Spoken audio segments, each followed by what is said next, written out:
안녕하세요. 반려동물의 정보를 보다 쉽고 간단하게 알려드리는 우리 동네 수의사 신현준입니다. 자, 오늘은 보호자님이 가장 고민하고 해결이 안 돼서 답답해하시는 안과 증상 중에 하나인 유루증에 대해서 알아보려고 합니다. 유루증이라고 하는 것은 눈물이 내안각 쪽으로 흘러내리는 증상을 얘기하는 거고요.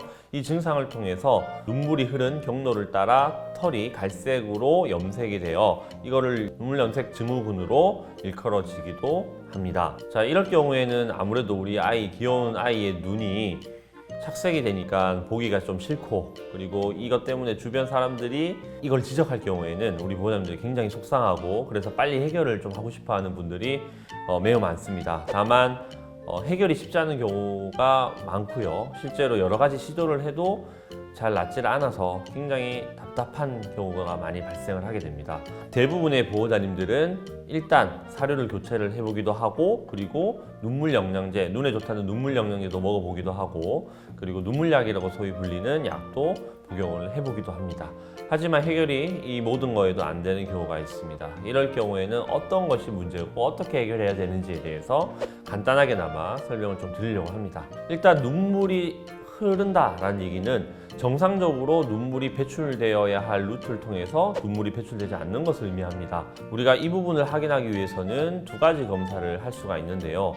먼저 존스 테스트라는 검사를 통해서 확인할 수 있습니다. 양쪽 눈에 염색약물을 넣게 됩니다. 그럼 이 염색약물을 먹으면 눈물들이 정상적인 배출로로 나와야 정상인데, 즉 이 눈물은 코와 입을 통해서 나와줘야 합니다. 5분이라는 시간 동안요. 근데 이게 코 쪽으로 그리고 입 쪽으로 나오지 않는다면 어쨌든 생리적으로 눈물이 빠져나가는 이 배출로가 막혀 있음을 시사합니다. 여기서 근데 주의점은 고양이 같은 경우는 코보다는 앞니 쪽으로 많이 나오는 경우가 있어서 반드시 입안도 확인을 하셔야 됩니다. 그래서 이렇게 막힐 경우에 입이나 코 쪽으로 염색 약물이 나오지 않는다면 우리가 그 다음에 해봐야 할 검사는 누점을 플러싱하는 겁니다. 가느다란 어떤 카테터를 활용해서 누점으로 진입해 식염수를 밀어 넣어서 코 쪽이나 입 쪽으로 그 식염수가 나오는지를 확인하는 물리적인 개통성을 확인하기 위한 검사라고 할 수 있겠습니다. 그래서 앞선 존스 테스트가 음성으로, 즉 코나 입으로 염색 물질이 나오지 않는 경우에 진행한 이 누점 플러싱 검사에서 개통성이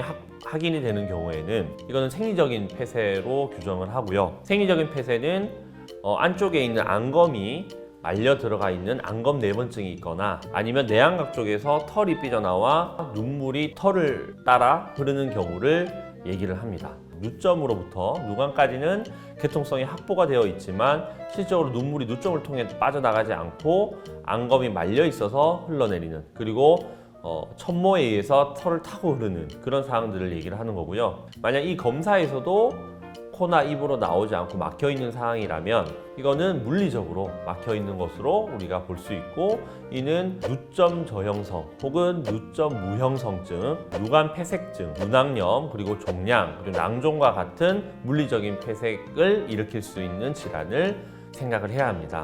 그리고 이 부분을 좀 더 명확하게 우리가 진단하기 위해서는 조영제를 활용한 누관 조영술, 그리고 CT 검사 등으로 감별을 하게 됩니다. 물론 그 진단에 따라서 우리가 치료 방향은 달라지게 될 거고요. 그 적절한 치료가 이루어지지 않는다면 아무래도 이 유루증, 그리고 그로 인한 눈물 염색 증후군이라는 이 증상은 지속될 수밖에 없습니다.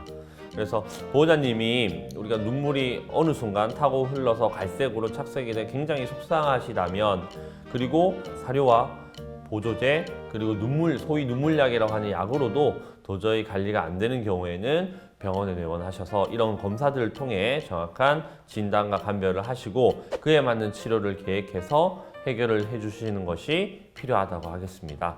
눈물로 고생하는 우리 보호자님들이 너무 소갈이 하지 마시고 병원에 내원하셔서 이런 검사를 통해 원인을 진단하고 증상이 해결될 수 있으면 좋겠습니다.